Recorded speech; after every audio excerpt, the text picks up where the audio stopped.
Now we'll move to the third speaker. We'll have Dr. Nehal Almurbati, and she will talk about the new norm of virtual communities and communications and the advancement of digital conferences nature. So we are in. So a few words about Dr. Nehal. Coming from a background in interior design and an interest in the link between people, culture, gender, and religion, Nehal research seeks to bridge the gap between the material and immaterial interior products in Middle Eastern dwellings. She has graduated with honor in interior design from the University of Bahrain, 2007. In 2016, Dr. Almurbati completed her PhD in the design school at the Montfort University, UK. Her PhD investigates the reproduction of Mashrabiya to the revived using new technologies like 3D printing. Her research interests, conference papers, and publications are in the field of sustainable heritage and interiors, modes of production and digital crafts, as well as customizations via additive manufacturing and 3D printing. She teaches interior design, Islamic ornamentation, and computer-aided design. Dr. Almurbati is co-founder of the Smart Sustainable Urbanism Lab. The floor is yours, Dr. Almurbati, and you have 20 minutes starting from now. Thank you. Thank you, Chair, for the presentation. I'll start now by sharing my screen.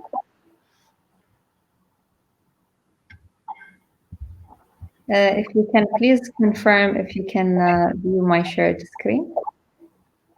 There is share screen down.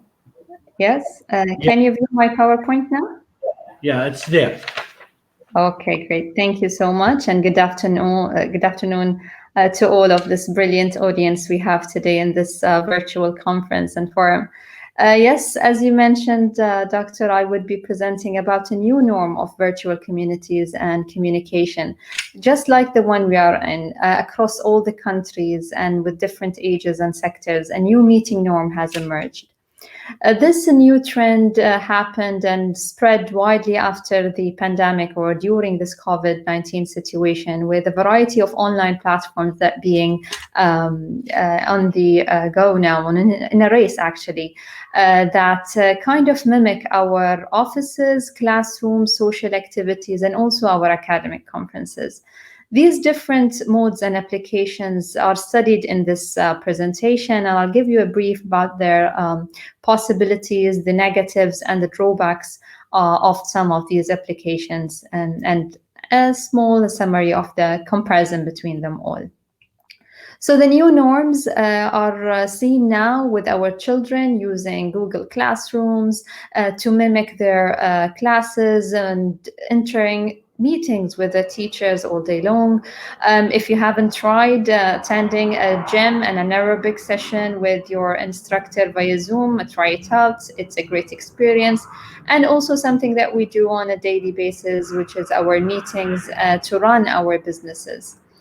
In our current situation, we have different collaboration and conference meetings apps, and some of these icons I'm sure you have memorized and seen in your PCs and in your mobiles as well, like Zoom and Teams. And these applications, to tell you the truth, have changed in terms of their downloads. Before the pandemic, a lot of people downloaded FaceTime, Facebook Manager, Zoom, and Skype. But after the pandemic, and especially in March 2020, a new race started where Zoom started gaining a lot of income, more than 3 million downloads by April. Just people trying to download this application and trying to work, study, and also have leisure time all through this application. We also have seen a rise from a new game player, which is Microsoft Team, that started shaping up, adding new features to its packages and becoming more accessible for especially people within a larger community or an organization. And you can see it starting to race and heading the race with Zoom in June 2020. Now, if you've looked into a comparison between these different applications, really the cost, the collaboration, the security, and the limitation of each of this application matters, and they would determine whether you would go and use this application or perhaps swap or change to another application. And we have also their Slack and GoToMeetings being more dominant. If you can see on the common local apps, we have Zoom in Bahrain today getting more popular. We have Microsoft Team if you're within a governmental or a private organization. And we have also seen Streamyard as the forum we are in today. There are also other academic institutions who are running meetings and conferences on BB Ultra Collaborate as a new form of application or meeting or communicating application. There is a lot of potentials to look at in these applications. And also the fact, as Professor Jamila has highlighted, the idea of citizenship, digitization, and being digital citizens and the responsibilities we have today to work these throughout these applications. We are as digital citizens, we have our identity that we need to preserve. We need to manage our privacy, be able to have critical thinking skills and measure our digital footprint. Also, we have to have some sort of a digital empathy, which is the ability to empathize towards one's own and other needs and feelings online. We've seen a lot of cybersecurity management. We have to take care about cyberbullying as we are in these collaborative meetings. And we have to always think of our health behind these screens and manage our screen time. So I will be showing you here 3 different applications and 3 different examples that were used to run conferences successfully. The first one was using Microsoft Team to run the Sustainability and Resilience Conference in November 2020. The conference targeted wide audience, international audience, and it was structured using 3 teams only and a live team event for keynotes. So the application allowed the conference organizers to host 250, present more than 70 presentations, and run the show on 2 days using 5 parallel sessions on 2 different days. The beauty of Team and the channels available is that you have the ability to move between a channel within one team and therefore be able to go across rooms and attend different presentations in a very easy go if you're familiar with Team. However, some negatives is always there, especially for people who are outside the organization, where you need to add them to the organization data and then invite them or add them manually using links and codes. And that causes some sort of misunderstanding or perhaps being late for a session. But the ability to either run the presentation live or a recorded presentation in this case saved a lot of time and make the meeting or the conference goes as smoothly as possible. Now, this is, for example, the screen of the live event done in Team, where you have the chat, you have the other teams, and you have a lot of the audience being able to attend and ask questions, whether the producer at the background of this trying to run the show, make sure that everything is okay on screen. Obviously, some speakers are not familiar with Team, so there was ups and downs when it comes to sharing screen or finding the share screen button, but in general, it was a successful event. Another experience here was with a Zoom application using or targeting more than 1,000 users at a time for the English Language Center conference that again ran in November 2020 by University of Bahrain. And this virtual event, the views of a virtual reception really helped guide the visitors, took them through the program and the agenda and understanding the structure. The benefits of Zoom are many, but I would say the ability for international users to know, or because they already use Zoom at their own institutions and their own mobiles, it was very easy for them to join this conference and attend its sessions. However, one of the negatives is that it's very difficult to run, or basically it is impossible to run parallel session using Zoom, because you can only use one account. Otherwise, you'll have to use another account to run a parallel session, unlike Team, where you can run them parallelly smoothly. This is the interface of the virtual reception that was done for the English Language Center or the Extending Higher Education Learning Beyond the Classroom conference.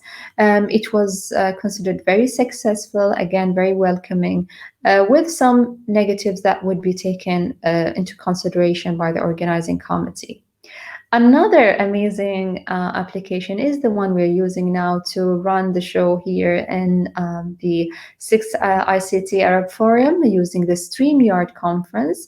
And from the organizers' feedback, I can tell you, and the virtual reception that you have already experienced, the introduction to the conference, the idea to remotely or to move from the main stage to the virtual exhibition, and the ability to kind of chat and ask others for business cards, collect business cards, is a plus point. It is very professional, and it's very like a regular conference and a regular exhibition where you go and meet and greet people using their avatars. However, the avatar in this scenario are 2Ds. You do not interact with them as like face-to-face, but you can open the mic just like when Ali or Professor Ali just did when he asked Professor Jamila. So this is the landing page, I would say, for the ICT, and just by clicking you can move to the different halls of the forum and you can see the agenda, which is very convenient for the conference participants, and it's easily to navigate between the halls and go back and check the program. Also, the look from the stage is very impressive here, and it would mimic a real scenario where you can see the slides, and also you will see the presenter. So that would give you perhaps a more immersive feeling if you take the experience or the user experience in consideration here. So if you would again put them into order, Zoom would be the most convenient one. However, you would have to subscribe into the Pro version with about $14 or $15 per month. And you also have StreamYard that is also gaining more popularity with almost $50 per month if you want the professional version. And you'll also have Team for about $7 if you want to go on an organizational level. However, if you are not within an organization, it might be not that much convenient. Ending all of this comparison leads to the importance of our awareness of our digital literacy and our digital capabilities. The American Institute defines digital literacy as the ability to use information and communication technologies to find, evaluate, create, and communicate information requiring both cognitive and technical skills. We need digital literacy today. We need to educate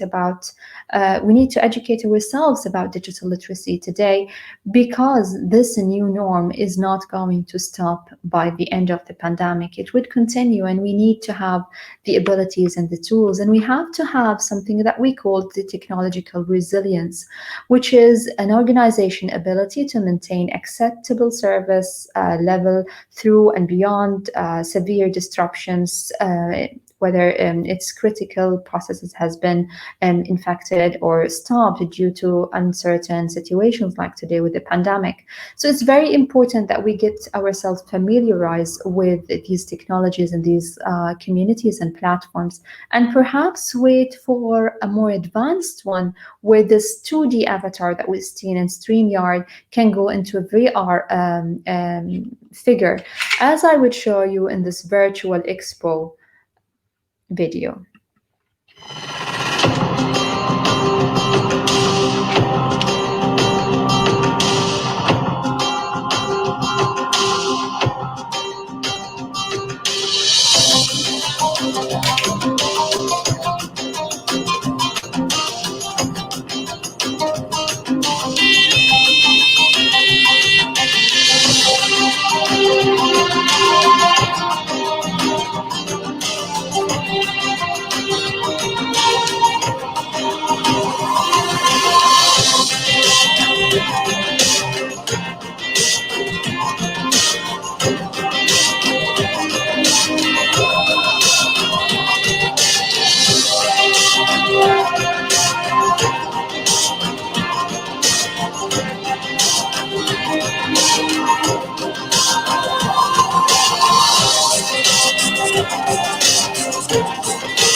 So the last You have 5 minutes, Doctor.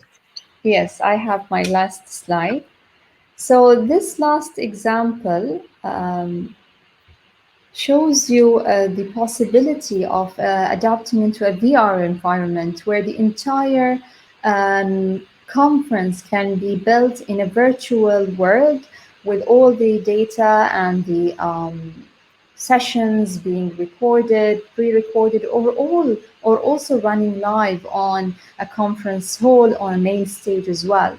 The idea here is to have the user being immersed in the conference as an avatar, person that you would select, and then you would go and meet other avatars and talk to them. So that would increase the communication and immersiveness, and also would mimic a real life scenario.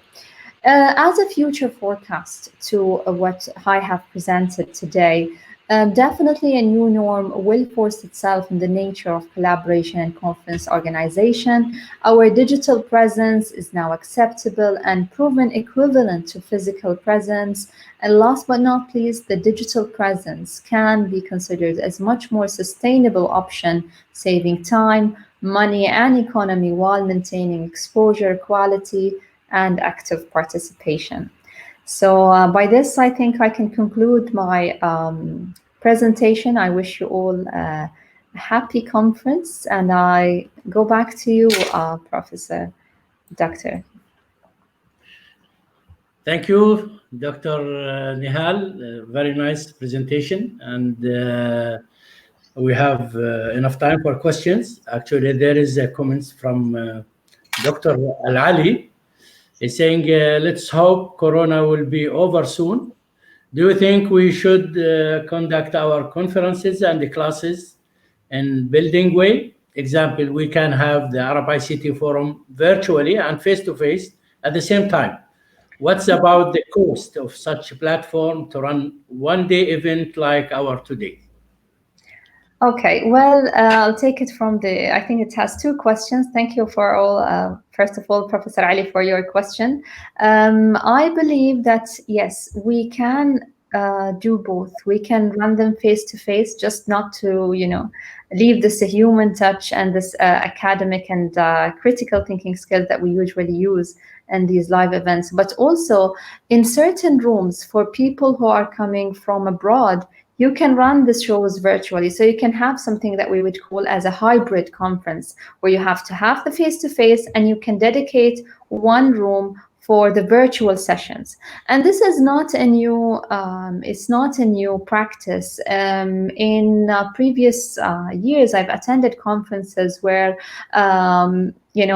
due to international commitments or visa restrictions, recorded presentations has been played. But with the advancement of today's application and today's software, the engagement of the presenter and user is immediate. It's in the same time. It is live, therefore it would be more engaging to run the show from the background, but also have the presenter live, as we're doing now, chatting. It would make it more interactive.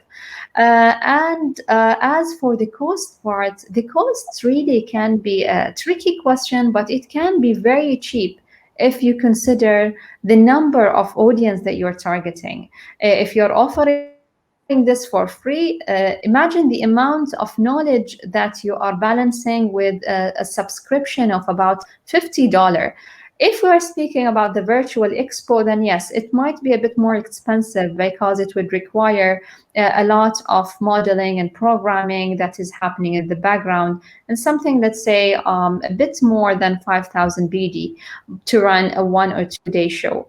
But again, if you consider this to a real life scenario, the cost is average, but the amount of data you generate, the amount of videos that you can record and share, and you have in a digital library for everyone to go back and listen to, is much, much more beneficial on the long term. So we are actually helping in collecting data on the long term. I hope this answers your question, Professor Ali. Thank you. I have one small question. Please go ahead. How big or how much the new norm will influence our social life? Is it in positive or negative? Well, as much as we want to be optimistic, I still feel that it is affecting us negatively. Yani, unless we find, as I said, a good balance between the two, the idea that we are now always behind the screen is making us lose our social skills. And that is why I would say the digital literacy comes into mind, the responsibilities needs to come to mind. But we are all learning the hard way. Through this pandemic, we learned a lot, I think, of how we can use this application and still enhance our social skills on the side. I would really wish for all of this to end, and then perhaps we can go in hybrid and just check how things can run again. Okay, you have thank you from Dr. Al-Ali, and thank you, Dr. Nehal, being with us. It was very pleasant to having you with the Arab ICT Forum. Wish to you very best and to have you in future events. Thank you. Thank you, Dr.